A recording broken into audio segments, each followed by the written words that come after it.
Here's your homework about a bottle filling machine set to dispense 12.1 fluid ounces of juice.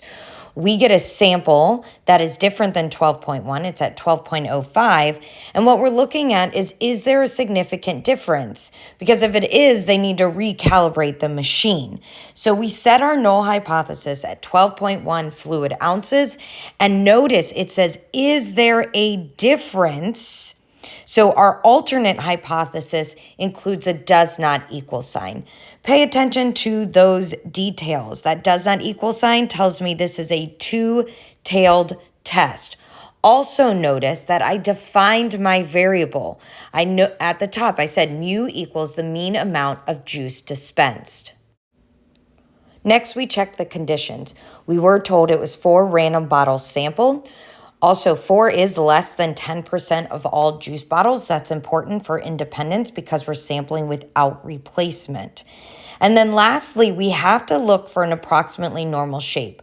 We were told specifically that it is reasonable to assume that the amount of juice that is dispensed into bottles is normally distributed. So if the population is normally distributed, then the sampling distribution is also approximately normal. With these conditions met, we can apply the T model. We're going to be using the T model to conduct a one sample T test.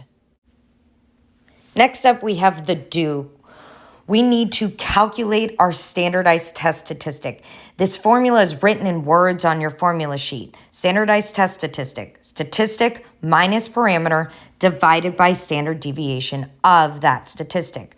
So for T, this is going to be X bar minus the hypothesized mean, which was 12.1, divided by our standard error, S over the square root of N. Standard deviation of our sample divided by the square root of our sample size. You can see here my calculated test statistic is negative 1.1765.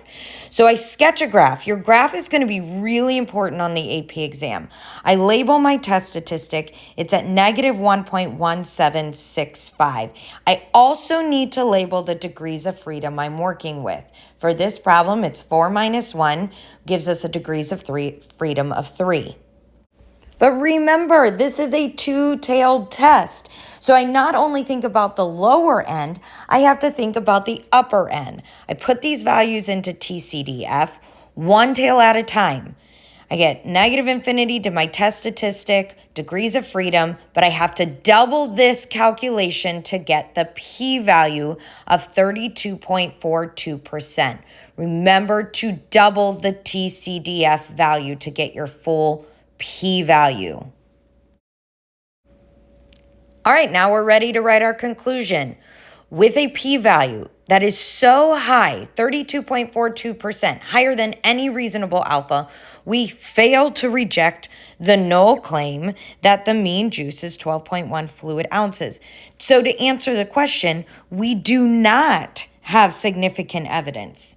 We do not have significant evidence to say the mean amount of juice is different than 12.1 fluid ounces. Oftentimes, there's extension questions on AP FRQs. Interpreting the p-value isn't needed to answer the question, but there might be a follow-up part saying interpret the p-value in context. So for this problem, the p-value would state if the null is true and the mean does in fact equal 12.1 fluid ounces of juice dispensed, then there is a 32.42% chance of obtaining our sample, which remember, our sample, our X bar, was 12.05 fluid ounces, or more extreme. Your p-value, notice it's a capital P, your p-value is a probability calculation.